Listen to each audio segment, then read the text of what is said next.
de colocar para gravar. Então agora que estamos gravando, aí fica mais tranquilo as coisas, né? O que a gente tem que fazer? Tem que começar a aula. Sim, não podemos parar, né? E vocês estão lembrados da última aula? O que a gente estava começando a discutir na última aula? Os objetivos da ONU, né? A gente estava lá nos objetivos da ONU, né? A gente estava num debate, né, bem interessante, né? Segundo Paulo Borges, um debate gostoso a respeito desses objetivos da ONU, né? Assim, o que a gente já acabou resolvendo, né, e acertando na semana passada. A gente já falou sobre o objetivo 1 e o objetivo 4. Olha que maravilha, de 17 faltam só 15. Né? Só 15 objetivos. Coisinha rápida. Tá ali, já tá ali. Tá ali. A gente hoje, se der tudo certo, a gente consegue matar aí uns 4 objetivos aí, depois na outra semana a gente faz mais 6, e daí na outra a gente fecha isso aí e faz a segunda avaliação. E aí diminui até a quantidade de textos que vocês teriam que ler, porque eu teria programado, na verdade, mais 2 textos ainda até o final do semestre, mas eu acho que o tempo não vai nos ajudar da maneira como a gente esperava, beleza? Então a gente viu a questão da erradicação da pobreza, e dentro dessa questão da erradicação da pobreza, a gente viu que a educação, ela acaba sendo... Travou, professor. Travou. A educação, ela acaba sendo fundamental para que você consiga, muitas vezes, mudar a forma com que as pessoas pensam, para aí sim você conseguir caminhar no sentido de conseguir promover uma diminuição dentro dessas desigualdades, principalmente... Travou, professor. Vamos lá. Calma aí que travou forte dessa vez, peraí. Mas será que tá travando pra todo mundo? Tá. Pra mim tá travando. Tá, porque trava até no Pra mim tá travando. Tá travando pra todo mundo. Nossa, calma, Não, mas Nossa, voltou. todo mundo falar que tá travando. Professor, Voltou. ô professor, e se você tirar o vídeo? Porque sua cara tá toda deformada no meu saquinho pra mim. Ô louco, tá falou travando. na cara do professor, ô louco. Não é que a sua cara é deformada. É que tá tudo passado. Ficou tudo... Vamos aproveitar. Não, você entendeu, né? Vamos aproveitar que não travou mais e para engrenar. Vamos lá. Então, vamos, Paulo. Que a educação, né, a questão da educação, ela perpassa também no sentido de conseguir também fazer com que haja uma conscientização em torno dessa diminuição das desigualdades no que diz respeito aos ganhos, né? E com isso você consegue diminuir esses índices de pobreza que existem até então, não só no Brasil, mas no mundo todo, beleza? Então agora a gente vai para o nosso objetivo número 2, que é fome zero e agricultura sustentável, né?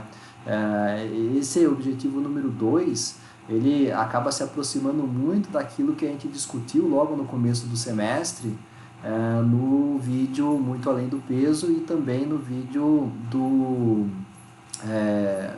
Ilha das Flores. Travou, professor. Aí travou o seu. Aí foi o Felipe. Então, o que a gente acaba vendo a esse respeito? A gente tem hoje uma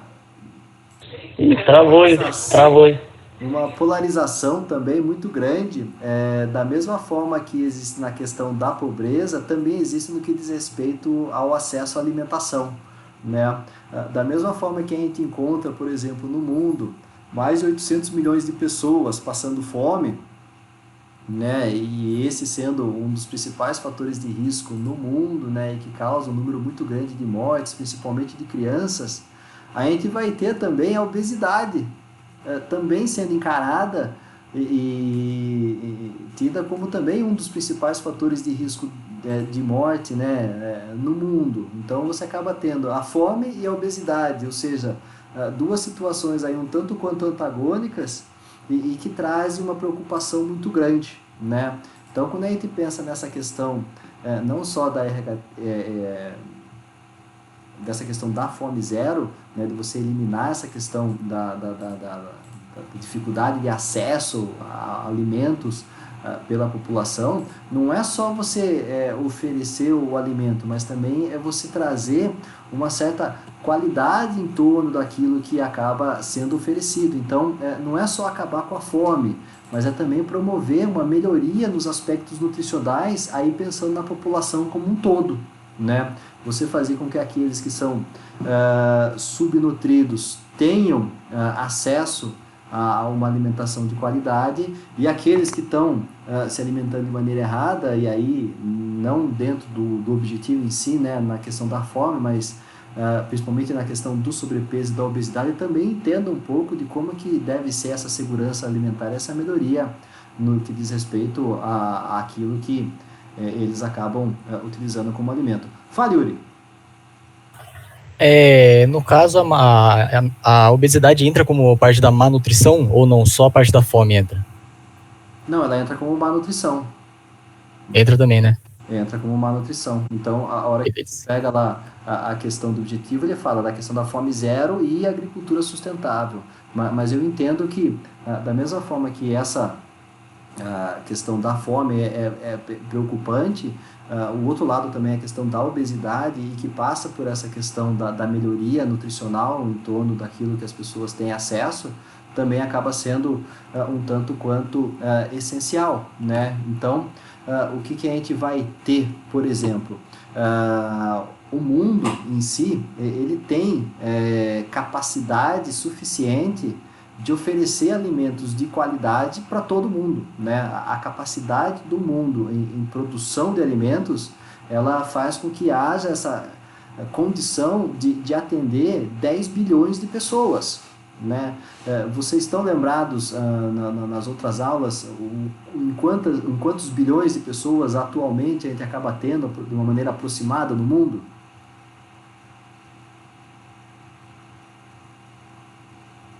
Qual foi a pergunta, professor? Travou. Quantas pessoas tem no mundo hoje, aproximadamente? Estava em torno de uns 7, não era? 7 bilhões? Uns 8 bilhões, 7 bilhões? 7 bilhões, chegou lá no ano, em 2012, chegou em 7 bilhões de pessoas no mundo, né? Nós estamos aí em 2020, então vamos imaginar ainda que a gente está nessa casa de 7 bilhões, uns 8 bilhões de pessoas. Então, se você for ver, ainda existe um saldo positivo de 2 bilhões ainda no que diz respeito à oferta de alimento que pode ser oferecida, né? Então, vamos imaginar o seguinte: se o mundo tem essa capacidade de alimentar 10 bilhões, ele tem 8 só, o que está acontecendo de tão errado para existir a fome, né? Quais são os fatores que vocês acabam entendendo como sendo Desigualdade. causadores dessa fome? A questão da desigualdade, sim. Em que sentido essa desigualdade, por exemplo? Tem gente que está comendo mais que os outros. Tem gente Desigualdade social, professor. Desigualdade social. Vocês já ouviram falar a respeito... Ou a pessoa é muito rica ou muito pobre e acaba faltando pro mais pobre, entendeu? Sim. Pro mais pobre não, pro pobre. Tem um departamento da ONU, né, um setor da ONU que é responsável pelos estudos em torno da alimentação e da agricultura no mundo, é a FAO, a Food and Agriculture Organization. E eles elaboraram aquilo que eles chamam de mapa da fome, né? E esse mapa da fome ele acaba sendo um tanto quanto interessante de se analisar, porque até alguns anos atrás o Brasil ele estava sendo considerado um dos países que conseguiu sair desse mapa da fome, né? E por que o Brasil conseguiu sair do mapa da fome até alguns anos atrás?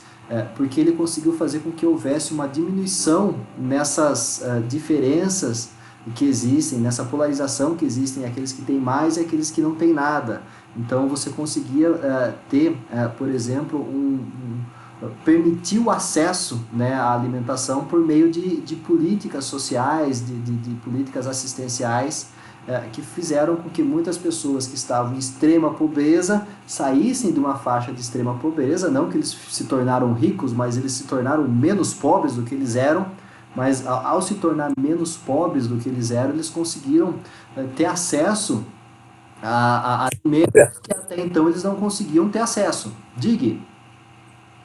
Não, pode falar, depois eu falo. Não, mas pode falar. Não, eu ia falar que um exemplo é o Bolsa Família. Exatamente. E assim, hoje em dia, dentro dessa briga política que existe, dentro dessa polarização que está imperando no país, é difícil você ficar encontrando culpados, porque assim, quando a gente fala em política no Brasil, não existe santo, né?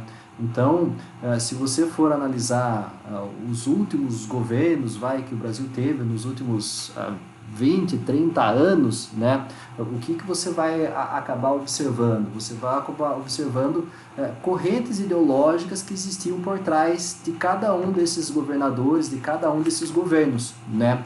Então você pega, por exemplo, na época do Fernando Henrique Cardoso, a política ideológica que imperava naquela época era a criação, por exemplo, de um Estado mínimo, onde você diminuísse, por exemplo, a intervenção do Estado em questões públicas, né? E isso surgiu a partir do momento em que eles começaram com as privatizações. Então, eles privatizaram muitas empresas que eram públicas, que eram as estatais, e com isso eles diminuíram, por exemplo, a intervenção do governo nesse sentido, né? A hora que você tem a saída do governo do Fernando Henrique, entra o período Lula-Dilma, você tem uma nova corrente ideológica por trás, uma nova ideia de se imaginar como que se deve governar o país, né? E não que o Fernando Henrique fez tudo certo ou fez tudo errado. Todo governo tem coisas positivas e negativas, né? Desde lá de trás e até o que está vindo hoje. E você vai ver, por exemplo, nesse governo Lula e Dilma, o surgimento de muitas políticas públicas assistenciais que fazem com que essa camada da população que vivia em extrema pobreza saia dessa situação e com isso você faz com que o Brasil ele saia desse mapa da fome, pois você acaba vendo que, por exemplo, o Bolsa Família acaba sendo uma política assistencial que permitiu renda para determinadas camadas da população que não tinham dinheiro para comprar alimento. Então, isso foi um dos motores principais para que o Brasil saísse desse mapa da fome. Só que agora, no ano passado, foi feito um novo relatório e não é que o Brasil retorna para o mapa da fome, né? E o que acaba acontecendo? Você tem novamente uma mudança de governo, uma mudança na corrente ideológica, na ideia que circunda esse governo, e aí você vê que esse governo que surge agora, ele acaba rompendo com uma quantidade muito grande de políticas assistenciais que garantiam acesso a essa alimentação que existia até então em outros governos, né?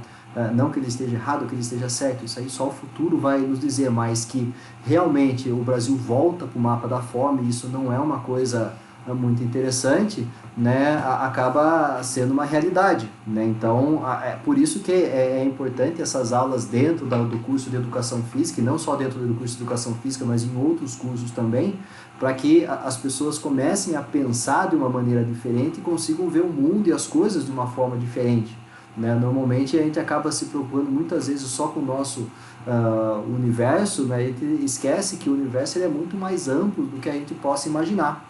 Então a gente vai ver, por exemplo, que realmente a questão política ela faz com que haja uma dificuldade dessa produção de alimento ser distribuída de uma maneira igualitária. E não só a questão política, a pobreza, a má distribuição de renda. Desastres naturais também interferem nessa questão da distribuição da alimentação, né? Você vai ter, por exemplo, determinadas regiões em que há um excesso de chuva que interfere na colheita, ou a falta dela também interfere na colheita. Então você vai ter aí muitas vezes safras inteiras de determinados produtos que são perdidas devido a desastres naturais. E não só a questão da chuva ou da seca, mas furacões, entre N outros desastres que possam surgir, né? Você vai ter zonas de conflito armado, onde há também essa dificuldade de você fazer com que o alimento chegue, então também acaba sendo um problema. Uma coisa que a gente discutiu muito lá no começo do semestre, no vídeo Lixo Extraordinário e no Ilha das Flores, que é a questão do desperdício, né? A gente vai ter ainda uma quantidade muito grande de alimento que é desperdiçado, né? Então você vai ver, por exemplo, um aumento, né, da população nas grandes cidades, principalmente, mas ao mesmo tempo que aumenta-se o número de população nas cidades, você vê também a questão do desperdício sendo também bem grande, né? Travou, professor.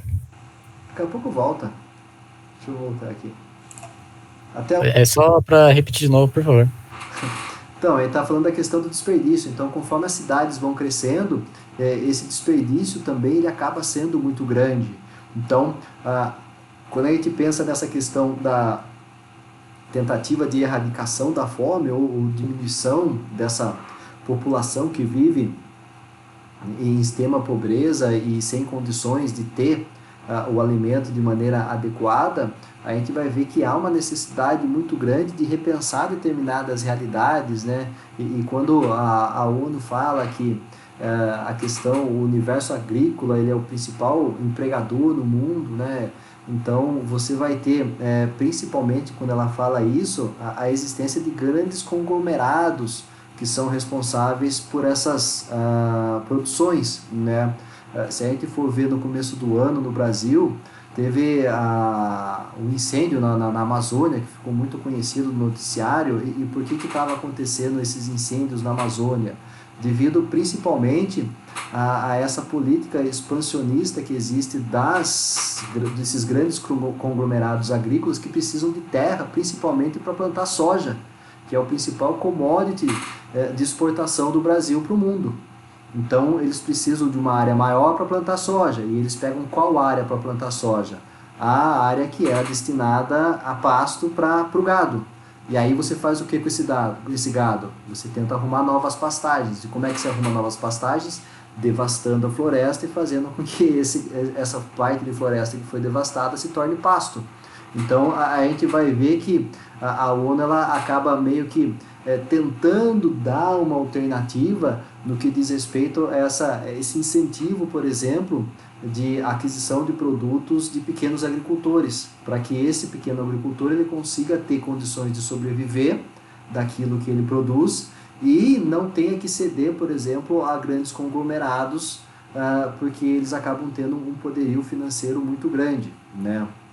Quando ele fala, por exemplo, da questão do uso sustentável da terra, a gente vai ver uma dificuldade muito grande das pessoas entenderem o que seria esse uso sustentável da terra e como que a gente pode fazer um uso mais sustentável dessa terra. Só para você ter um exemplo disso, eu acho que eu já cheguei a comentar com vocês da importância que existe do desenvolvimento de hortas comunitárias, né, como uma maneira de você conseguir oferecer um alimento de qualidade, um alimento que não vai ter utilização de nenhum agrotóxico, ou seja, um alimento muito mais saudável. Então, imagine se você consegue colocar aqui dentro da cidade de Sorocaba, em determinados parques, em determinadas áreas verdes, a existência de hortas comunitárias, em que a própria comunidade é responsável pela manutenção dela, a partir de um cadastro que ela realiza, e com o auxílio principalmente dos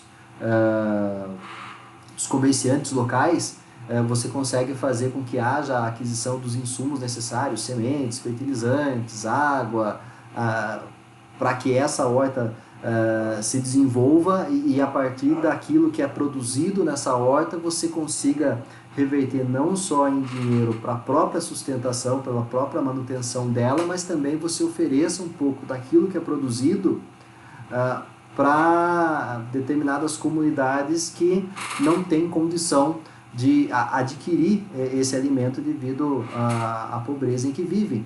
Então, existe possibilidade que às vezes acaba faltando um pouco, acaba sendo essa questão da boa vontade das pessoas de pensar de uma maneira diferente ou de ficar dependendo de outros, né, principalmente dos governantes, para que as soluções sejam tomadas. Tranquilo até aí? Alguma dúvida? Alguém quer perguntar alguma coisa? Por enquanto, de boa aqui. De boa, né? Sossegadinho, sossegadinho. E aí a gente vai para o nosso Sim. objetivo 3, que é a saúde e o bem-estar. Pô, aí você fala, beleza, estamos na educação física, na verdade, porque saúde e bem-estar, você vai ter uma aproximação muito grande no que é a nossa prática profissional, né? Se a gente for analisar e se for perguntar para qualquer um a respeito do objetivo da educação física, acho que qualquer um vai responder de uma maneira bem fácil. Proporcionar por meio de exercícios saúde e bem-estar, né? É bem lógico isso. Se a gente vê hoje dessa questão de pandemia, a quantidade de pessoas que estão procurando se exercitar porque não podem sair de casa, pessoas que nunca se exercitaram na vida estão começando a fazer burpee na sacada, só para você ter uma ideia, né? Então, a gente acaba... Nossa, sim. Você está fazendo, né? A gente acaba vendo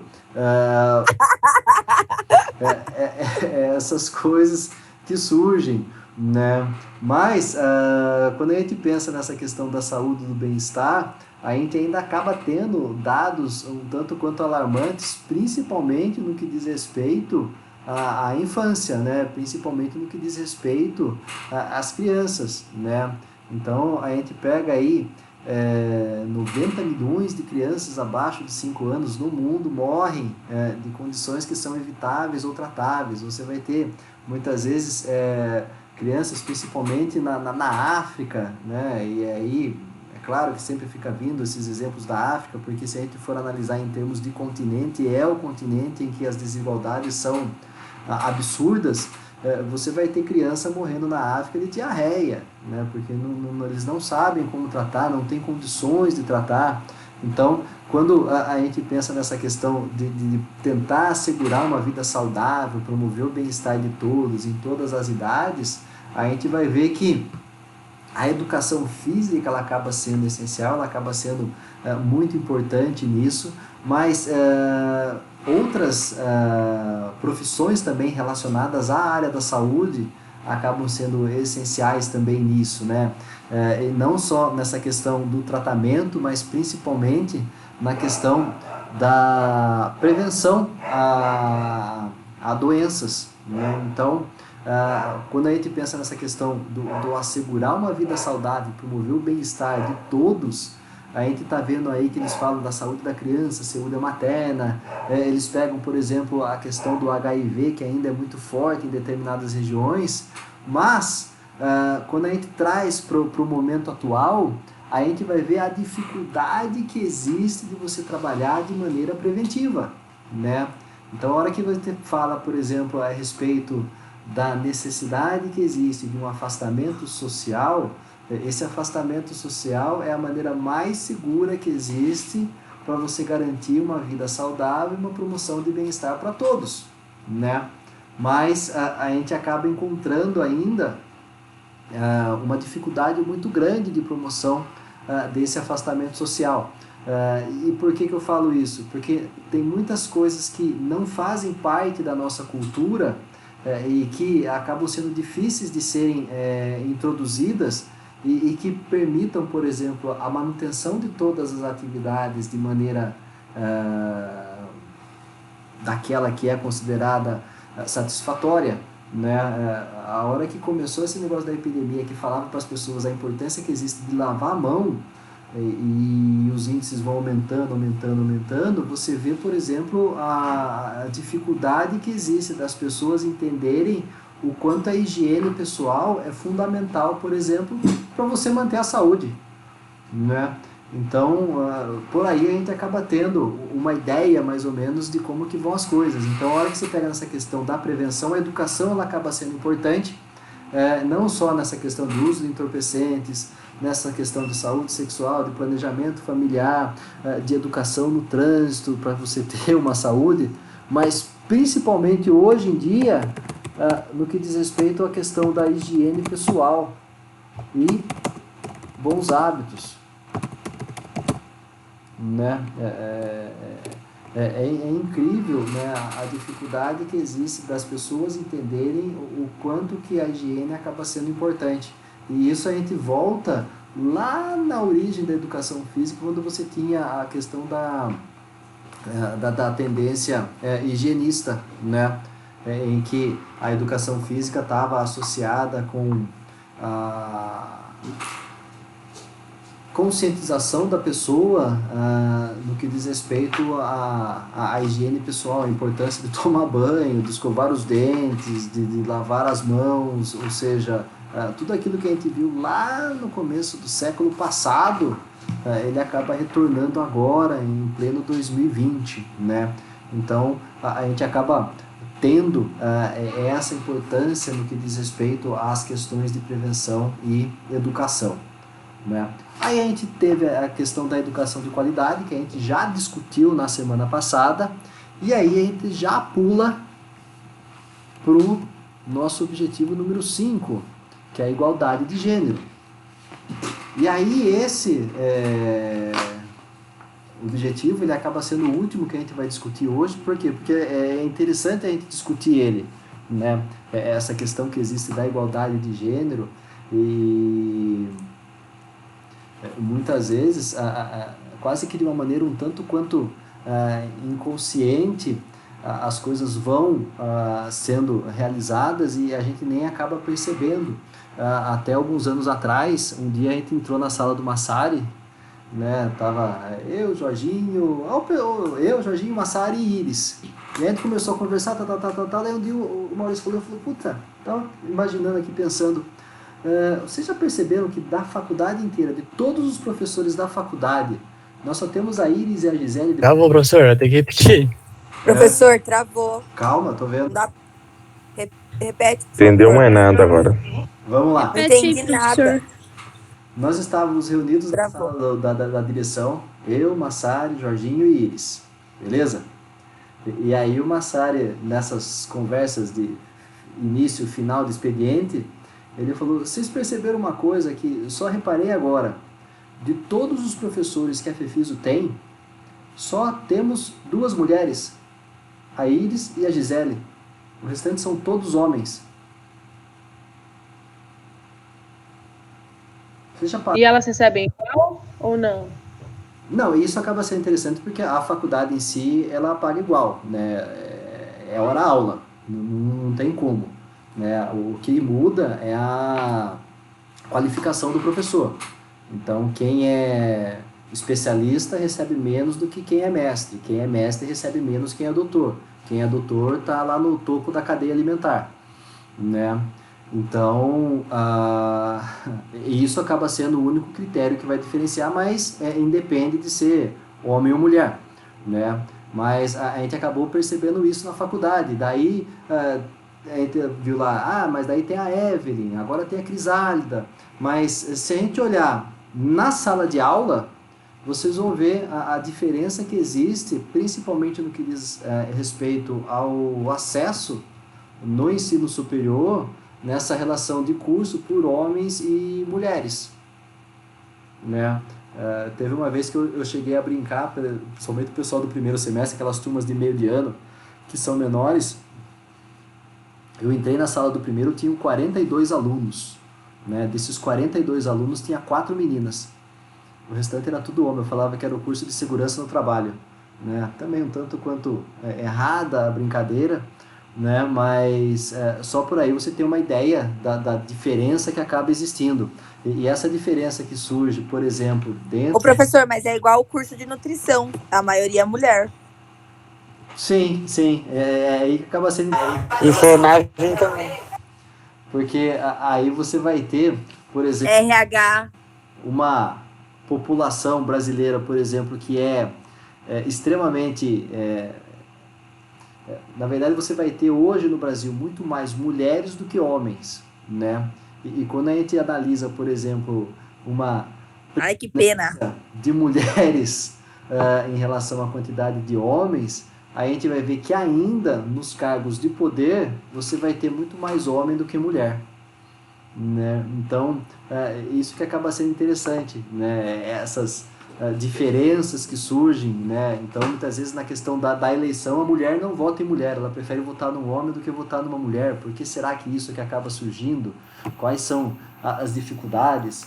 Então, a hora que a gente analisa, por exemplo, essa correlação entre homens e mulheres, a hora que você pega esse slide aí, de a cada 8 pessoas, né, 8 homens e 8 mulheres, você vai ter aí 6 mulheres, por exemplo, que não ingressam na educação formal em relação a 5 homens que acabam ingressando, ou seja, até o acesso à educação acaba sendo muito mais fácil para homens do que para mulheres, né? Você vai ver, por exemplo, que muitas das conquistas que as mulheres vão tendo aí nas últimas décadas, elas ainda encontram uma série de resistências e em determinados países elas não conseguem ter nenhum direito, né? Quem dirá direito à educação.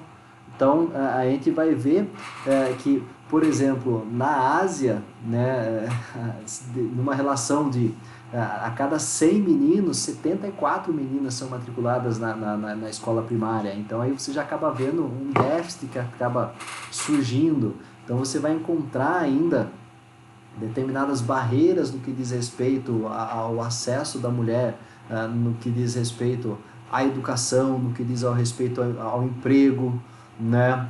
A gente estava discutindo a respeito dessa relação que existe do futebol feminino e essa desvalorização que existe, e uma das conclusões que foram encontradas, né, nessa segunda-feira, diz respeito a um pouco dessa questão do medo, muitas vezes, que surge do homem perder o lugar para uma mulher, né? Então, ainda acaba tendo um pouco desse preconceito. Só para você ter uma ideia, de cada 10 mulheres no Brasil, 4 não conseguem espaço no mercado de trabalho, né? E mesmo assim, dessas 10 mulheres aí, essas 6 que acabam conseguindo o espaço no mercado de trabalho, elas recebem salários mais baixos, realizando as mesmas coisas, ou às vezes até mais, quando comparadas aos homens, né? Então, essas coisas que muitas vezes acabam incomodando a gente, acabam trazendo determinadas irritações, né? Quando a gente acaba vendo essas coisas. Imagina, para mulher preta já é difícil. É aí que está aquela história, né? Você vai ver principalmente uma aceitação maior dessas mulheres, principalmente em trabalhos mais informais, né? Como trabalhando como vendedora de rua, pequenos comércios, na agricultura, ou trabalhadoras domésticas, ou mesmo em home offices, em indústria. Então, a gente vai ver que a mulher acaba estudando muito mais do que o homem, né? E por que ela acaba estudando muito mais do que o homem? Porque ela tem que sempre se comprovar capaz de fazer aquilo que foi pedido para ela fazer, né? E mesmo assim elas acabam tendo um salário bem inferior ao deles, né? Então você vai ver aí essa questão que existe entre a relação que existe de trabalho remunerado e trabalho não remunerado. Então tudo isso acaba sendo um problema que surge e que, se não fosse pouco, eles acabam ainda aumentando cada vez mais, principalmente no que diz respeito a esse outro dado aqui, né? 48% das mulheres já sofreram assédio moral no trabalho, ou, como o outro dado diz, 26% já sofreram assédio sexual no trabalho. Então, não adianta só ela ser competente, ela tem que se armar de tudo e mais um pouco para ela conseguir competir de uma forma em que ela professor, ter o respeito dos outros. Fale, Grazi. Mas essa questão de assédio sexual não é só no trabalho, sabe? Mulher sofre muito, muito, muito com isso. Na rua, na academia, no shopping, em todos os lugares. E é horrível, sério. Sim. Então, não é só no trabalho, assim. Mulher sofre por si só em relação ao assédio sexual. Porque parece que homem não é assediado na rua. Quando um cara passa, um cara bonito passa, ninguém vai falar, nossa, gostoso. Entendeu? Eu não sei, se falam isso pra mim, eu ia ter certeza que não era pra mim, mas tudo bem.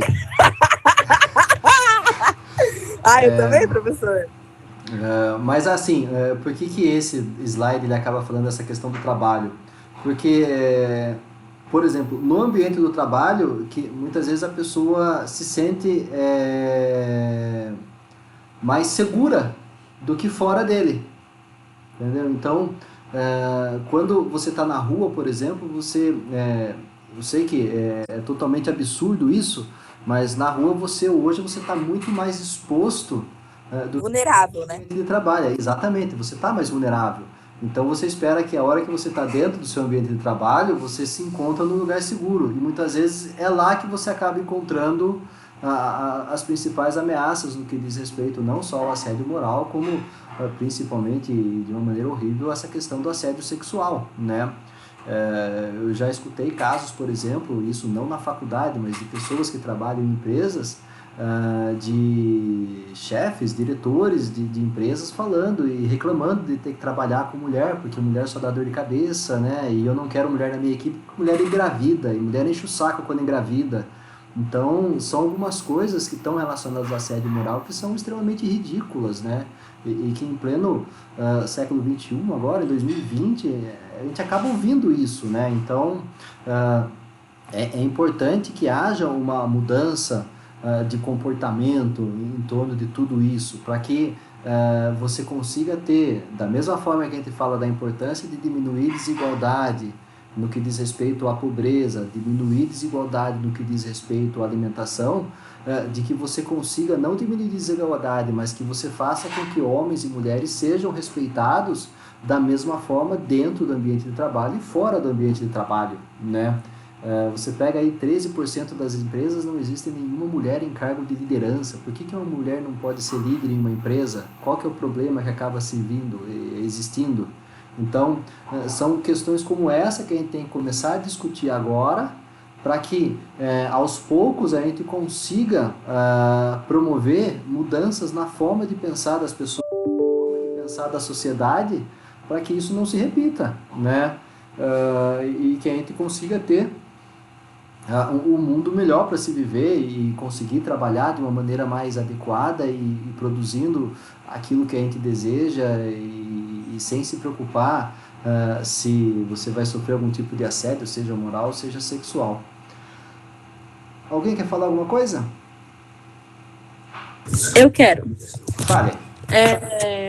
Não, só complementar que também é uma coisa histórica, né, e cultural, porque você comentou sobre a cultura, né, de outros países.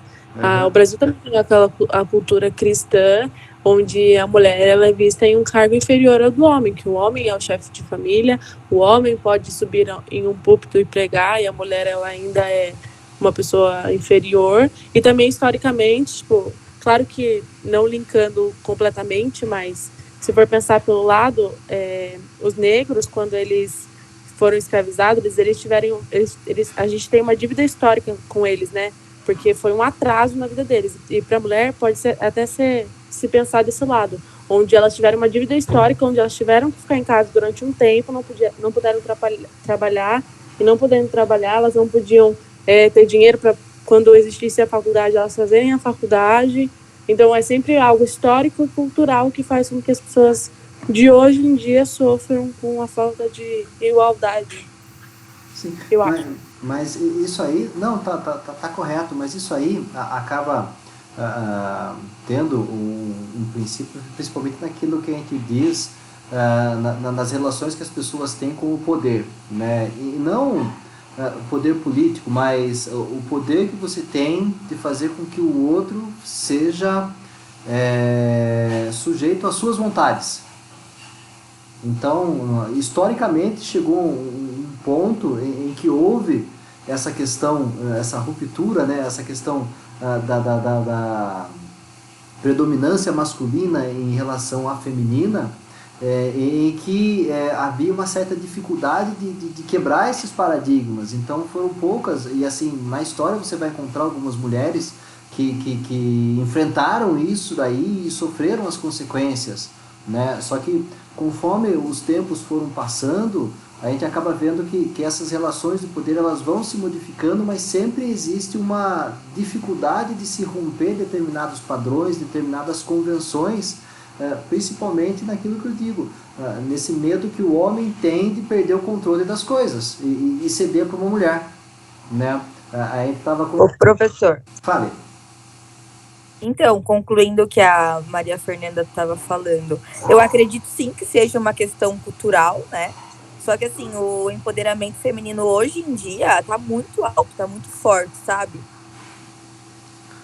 Então não é mais igual antigamente. Existe sim a desigualdade no trabalho, enfim, mas assim, a mulher hoje em dia está muito mais empoderada, sabe? Ela tem outra visão, e muitas vezes homens também têm outra visão sobre nós agora, sabe? Os homens têm outra visão. Na verdade, a gente está vendo um processo novo. Tá desconstruindo, né? Exatamente, que daqui a alguns anos pode ser que a gente veja de uma maneira mais efetiva e mais proeminente esse reflexo, né? Mas ele está começando ainda, né? Porque se houvesse realmente uma conscientização maior, você não teria, por exemplo, nessa quarentena... Não, mas eu digo, professor, eu não estou falando que já é concreto, eu estou falando que está acontecendo, entendeu? Sim, mas é lento. Tá, sim, mas eu estou falando que até tem alguns homens que têm outra visão já sobre a mulher, entendeu? Sim, mas é aí que tá. A gente vai ter, principalmente voltando lá no tópico da educação, essa visão diferenciada, principalmente para aquelas camadas que conseguiram ter acesso a uma educação de qualidade, aquela camada da população que consegue ter um acesso a uma informação e consegue agir de uma maneira mais crítica, mas ainda acaba sendo uma pequena parcela, né? Tá caminhando, a gente está passando aí agora por um momento de transição. Sim, geralmente quem tem mais acesso à informação que consegue ter outra visão e outra reflexão sobre isso, né? Sobre o assunto. Sim, exatamente. Mais alguém? Professor, Eu. Você falou sobre que mestrado, doutorado, mais homens que fazem, né? E realmente é uma observação muito importante. Não, e na questão na faculdade, que sim. A maioria é homem, entendeu? E é uma observação que eu já percebi em outras faculdades. E eu pensei agora, quais são os fatores? Se tem maior dificuldade, a mulher tem mais responsabilidade, entendeu? Questão de dentro de casa, ou tem mais dificuldade de achar trabalho. Eu queria saber qual é o fator, entendeu? Da maioria serem homens, professores de faculdade, doutorado. Então, no doutorado, principalmente no doutorado em educação, que eu tenho mais contato, é o processo inverso. No doutorado em educação que eu faço, tem muito mais mulher do que homem. Os homens são minorias no doutorado em educação, principalmente no doutorado da Uniso. Não sei nos outros programas como que é, né? No que diz respeito, por exemplo, à produção acadêmica, que são artigos publicados em revistas científicas, o número de artigos publicados por mulheres também é superior ao número de artigos publicados por homens, né? Agora, seria um objeto de estudo um tanto quanto interessante, e aí pode até ser tema de TCC na faculdade, essa análise do porquê que você vai ter um número maior de homens na faculdade de educação física, principalmente em relação ao número de mulheres, né? Por que acaba sendo essa diferença tão substancial, e como os seus colegas falaram, por que, por exemplo, na nutrição vai ter muito mais mulher do que homem, na enfermagem muito mais mulher do que homem, na farmácia muito mais mulher do que homem. Então, não só em educação física, mas em todos os cursos do ensino superior, eu acredito que é mais homens. Acredito não em achismo, mas em percepção. Então, é aquilo que eu sempre falo, a gente tem que tomar muito cuidado com generalizações, né? Então, eu trabalhei muito tempo lá na Uniso, trabalhei 10 anos na Uniso, E a gente via que realmente em determinados cursos você tinha uma predominância muito mais feminina em relação à masculina. E em outros cursos você tinha uma predominância muito maior masculina em relação à feminina, né? Então, se você fizer um comparativo, por exemplo, no curso de enfermagem, para cada 10 alunas, você tinha um aluno.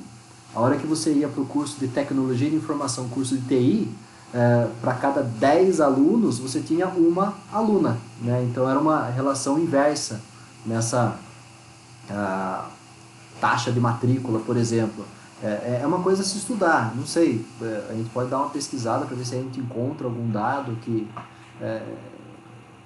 justifique isso, né? Mas seria um tema interessante de se analisar, pegar o pessoal do primeiro semestre, né? E investigar os motivos que levaram a escolher e por que você vai ter menos meninas na sala de aula, né?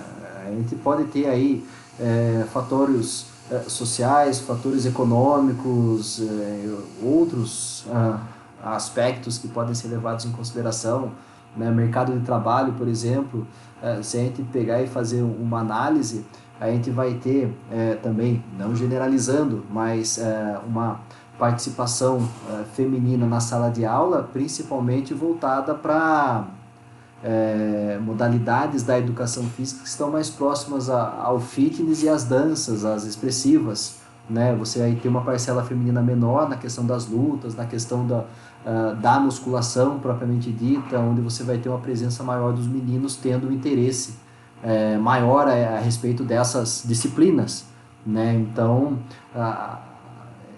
se a gente for pontuar, a gente vai encontrar diferentes motivos, diferentes fatores, né? É difícil a gente apontar um específico, né? Então, eu acho que seria interessante pesquisar de uma maneira mais aprofundada. Mais alguém quer pontuar mais alguma coisa? Professor, eu só queria falar aquela parte da gravidez, lá, igual eu falei no comentário. Eu acho que você falou muito da educação, você mostrou dados da educação formal do homem e da mulher.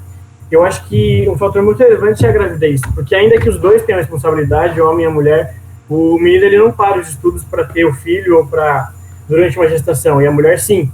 E eu falo isso porque eu lembro que quando eu me formei, em 2018, da minha sala, quando eu terminei o ano, 4 meninas estavam grávidas e 2 na 8ª série já tinham tido filho, ou seja, ainda que seja bom, que muitas pessoas, né, é uma glória ser pai, ser mãe, mas interrompe, num tempo errado, interrompe e acaba atrapalhando muito a educação de muitas meninas, né? Sim, realmente, né, essa gravidez precoce que a gente chama, né, Isso. acaba sendo um dos fatores, muitas vezes, que acaba fazendo não só com que a menina não chegue na faculdade, ou muitas vezes já na faculdade desista do curso. Sim, sim. A minha prima, recentemente, ela cursando enfermagem, ela teve que parar também porque teve o filho, ou seja, no ensino médio, no ensino antes, né, e no ensino superior também. Eu acho que é um problema muito grande. Mas aí eu acho que passa um pouco naquela questão da divisão de responsabilidades, né? Uhum. A gente tem da mesma forma alunas que acabam desistindo da faculdade porque ficaram grávidas, a gente tem outras alunas que passam toda a gravidez na faculdade, tem o bebê e aí há uma divisão de responsabilidades e a aluna volta para a faculdade, conclui o curso, né, e sem problema nenhum. Então, eu acho que aí é a questão do suporte, do apoio que vai existir atrás. Aí entra de novo aquela questão da mulher se sujeitar ao agora que você teve bebê, é bom você ficar em casa. Né? E ela acaba se conformando. Eu posso estar doido do que eu vou falar agora, mas eu acho que... Não, pode falar. Eu posso estar doido do que eu vou falar agora, mas eu acho que aí cai também na desigualdade social, porque uma menina da periferia, que mora num bairro pobre, que não tem o suporte dos pais, e ela engravida, é muito mais difícil para ela continuar os estudos, continuar firme ali, do que uma menina de classe média, de classe alta, entendeu? Sim. Com certeza. Fale, Grazi. Não, professor, eu não vou falar sobre isso, porque é uma questão muito particular, sabe? Não é, porque você ia falar e parou. Não, é que você ia falar e parou. Não, é porque assim, eu não quero expressar o que eu penso, porque eu tenho algumas analogias sobre essa questão de igualdade algumas coisas que eu não acho viável falar, porque pode ser que gere discussões e eu não tô afim. Mas... Tudo bem, não estressa. Já que ela não vai expressar, eu vou expressar, então posso? Pode é que falar, eu acho meio pesado o que eu vou falar, talvez gere um pouco de, sei lá, as meninas podem ficar um pouco, assim, impactadas. Eu quero ver o circo pegar fogo. Não, mentira. Não, professor, eu sou pai de amor. Não, mas ó, o que eu queria falar é que assim, o ponto que o Kaique colocou, eu achei que assim, é um problema, não assim, a gravidez. Eu achei que foi, tipo, o que eu entendi talvez que foi um pouco mais explicado, que não foi a gravidez o problema, mas a gravidez precoce. Que isso é um problema que vem da coisa da economia, uma coisa social, e não tipo, caralho, a menina engravidou e isso vai tipo, zoar com ela, vai zoar a empresa, que seja. Então é tipo, eu acho que faltaria mais, por exemplo, um apoio de quem tá próximo de apoiar, de ajudar, do que de, é um problema isso ou coisa do tipo. Então, acho que não vejo como um problema, sabe? Tipo, a questão da gravidez. Pode ser, sei lá, tipo, fica o auxílio, fica um mês fora, mas eu acho que talvez tenha mais problema, né? Faça mais falta o apoio para ela, que, tipo, já tá passando por problema, já tá tendo, por exemplo, igual já pontuaram que o empoderamento feminino tá acontecendo, tá subindo, só que ainda não aconteceu e não dá para entender o porquê por diversos tipos de pontos, que a gente já sabe que não tem nada a ver, que tem muitos outros fatores que são muito melhores, que o Kleber já pontuou que tem muitas mais pesquisas femininas do que masculinas. Então, talvez seja mais uma questão de, tipo, de aceitar e tentar ajudar do que botar outros pontos ou simplesmente, tipo, continuar deixando o orgulho para cima, porque eu acho que a única coisa que eu consigo pensar que ainda faz com que os homens tenham essa mentalidade de somos melhores ou não queiram uma mulher mandando em mim é o orgulho. Sim, Yuri. Perfeito. Foi o que eu falei, o problema da gravidez. E aí o Kleber até falou do suporte, né? Tem aquela menina que engravida e tem o suporte do namorado, do menino que tá com ela, e tem aquela menina que engravida e o cara chuta ela, manda ela embora, não quer mais nada. Como tem o pai que manda ela embora de casa depois que tem a gravidez, entendeu? Eu acho que o problema não é a gravidez, sim no tempo. Você foi perfeito no que você falou. Grazi, alguma coisa? Então, professor, vou falar, então, o que eu penso, tá bom? Mas, não me levem a mal, eu não quero discutir feminismo e nem machismo aqui na aula. Só que, assim, eu penso, é um particular meu, assim, eu penso que em relação à diferença de gêneros, entendeu? Porque é fisiológica, entendeu? É fisiológico a diferença. Igual, a mulher menstrua e tem TPM, e tem várias oscilações de humor, e o homem não tem, entendeu? Então, não só isso também, em relação sexual, enfim, várias coisas dentro dessa questão de desigualdade, entendeu? Entre o homem e a mulher. Eu acho que o homem faz coisas que a mulher não faz e vice-versa. E a mulher faz coisas que o homem não faz. Então, de fato, assim, eu vejo que não tem como se igualar, entendeu? Porém, tem que existir o respeito, sabe? Entre ambos. Mas nunca vai ser igual, assim, entendeu, professor? Na minha cabeça é isso, sabe? É isso que eu penso. Não que o homem seja superior, nem a mulher, mas, entendeu? E a mulher inferior. Mas tem coisas que o homem faz e que a mulher não faz, que a mulher não consegue fazer. E tem coisas que a mulher faz que o homem não consegue. Por exemplo, dar à luz, sabe? A mulher é muito mais forte, nós somos mais fortes, desculpa. Mas, enfim. É um pensamento meu particular, entendeu? Eu não queria expor esse pensamento, porque já acabei discutindo com algumas amigas, mas, enfim. E também outra questão. Então, uma outra pontuação. Eu acredito que o homem é muito mais honesto e sincero entre homens. Mulher tem muita competitividade feminina e tem muita mulher que não é unida. E isso também atrapalha muito nós mulheres, sabe? Porque igual o dia 8 de março lá, é Dia Internacional da Mulher, eu vejo um monte de mulher postando que não sei o quê. Tudo falsidade, professor. A maioria é falsa. Mas é verdade, gente. Desculpa, eu tô sendo sincera, entendeu? Eu trabalho com a realidade. É a realidade isso, sabe? Então, a amiga fala, ai, não tô generalizando, tá? Mas a maioria é assim, entendeu? Sim. Posta lá que, nossa, ama todas as mulheres. Ama nada, mentira. Entendeu? Tudo cobra. Isso é errado. Vamos lá, Isso é errado, calma porque aí. se a gente fosse mais unida, tudo seria diferente, entendeu? Mas essa é uma opinião minha, desculpa, gente, eu não quero brigar tudo bem, Grazi. Deixa eu só arrematar isso aí, então, para a gente conseguir fechar a aula. A gente entende a sua opinião, o seu modo de pensar. Realmente, se a gente for pensar nesses aspectos fisiológicos, realmente vai existir uma diferença real entre homens e mulheres, no que diz respeito a N coisas, né? Mas o que a gente acaba muitas vezes analisando, e aí não nessa questão fisiológica, mas muitas vezes nessa questão que existe, principalmente nesse universo hoje que vocês estão mais inseridos do que eu, principalmente, que diz respeito às redes sociais, né?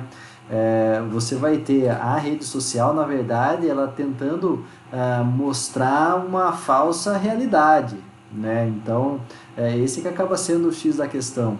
A necessidade muitas vezes que algumas mulheres encontram, né, em tentar se afirmar Professor, mas eu posso terminar de falar? Não, espera eu terminar agora. Desculpa te cortar. Espero falar, desculpa, Grazi. É que eu... Espero falar. Não, eu quero falar agora rapidinho. Mas você vai falar rapidinho. também. Espero falar. Tá. Ela fala, hein? Né? Tá bom, fala aí. A gente acaba vendo, por exemplo, essa necessidade de mostrar uma força que muitas vezes acaba sendo interpretada como uma rivalidade muito grande que existe entre si, mas eu não entendo essa questão como rivalidade, mas essa competitividade que vai existir, muitas vezes ela acaba sendo desnecessária. Ela existe também entre os homens, só que ela não é tão transparente, muitas vezes, igual você acaba enxergando nas mulheres, entendeu? Então, para você pode parecer que haja uma certa diferença, mas não é, ela é tão feroz quanto, né? Que dirá o grupo dos professores, mas vai lá, conclua você agora. Não, então, professor, era exatamente isso que você falou sobre a competitividade feminina mesmo, entre mulher. Como que a gente vai ser mais unida se existe isso? Isso é um fato, entendeu? É muito, muito difícil conviver entre várias mulheres, sabe? Porque... Eu quero falar uma coisinha depois. Como que a gente vai se unir se rola essa questão de competitividade, sabe? Então, e uma querendo competir com a outra. Eu não tô generalizando, porque eu acho que daí entra uma questão de evolução pessoal, sabe? Certo. Aceitação, entra várias questões pessoais da pessoa. Tem muitas mulheres que são mal resolvidas e acabam tendo esse tipo de comportamento, entendeu? Fale, Maria Fernanda. Então, sem completar ninguém, só falando aqui, tentando deixar exposto, eu acho que o principal objetivo desse tópico dos 17 objetivos é que a igualdade de gênero, ela vai existir a partir do feminismo. O feminismo, ele é não só para as mulheres, mas sim para os homens. Sim. Um homem sem feminismo também tem várias coisas a se resolverem dentro de si. Então, eu acho que o principal objetivo desse objetivo é a gente entender que o feminismo é importante e que as mulheres não são diferentes dos homens, e não tentar taxar ou falar quais são os defeitos, e sim tentar achar as melhoras e como melhorar isso, sabe? Eu acho que esse é o principal objetivo. Não... Claro que a gente precisa conhecer a história para poder melhorar, mas o principal objetivo é você melhorar e não taxar o que aconteceu antigamente ou agora nesse momento. Perfeito. Professor, vamos virar a noite falando disso? Não, porque eu quero dormir. Eu estou cansada e aproveitar que eu já estou em casa, eu quero dormir cedo hoje, porque amanhã cedo eu tenho aula de novo. Mas é bem por aí, é aquilo que eu falei. São discussões que surgem, são discussões que acabam sendo importantes. Você não precisa concordar com tudo, mas eu creio que de cada fala você consegue tirar alguma coisa positiva, e dentro de tudo aquilo que acaba sendo falado, de tudo aquilo que acaba sendo discutido, a perspectiva dentro da sala de aula, a perspectiva dentro do nosso componente, é fazer com que vocês terminem melhores do que aquilo que vocês já são, né? Não só no modo de pensar, mas também principalmente no modo de agir. E isso vai fazer com que lá na frente, lá no futuro, vocês se tornem profissionais tão bons quanto aqueles que vocês realmente parecem que estão por se tornar, certo? Então eu acho que é bem por aí que deve partir essa discussão e esse debate, né? A importância que existe entre o respeito às diferenças, o respeito a tudo aquilo que acaba sendo as possibilidades de cada um, para que você consiga ter aquilo que é necessário para todos, que é o que o Yuri pontuou aí, a questão da harmonia.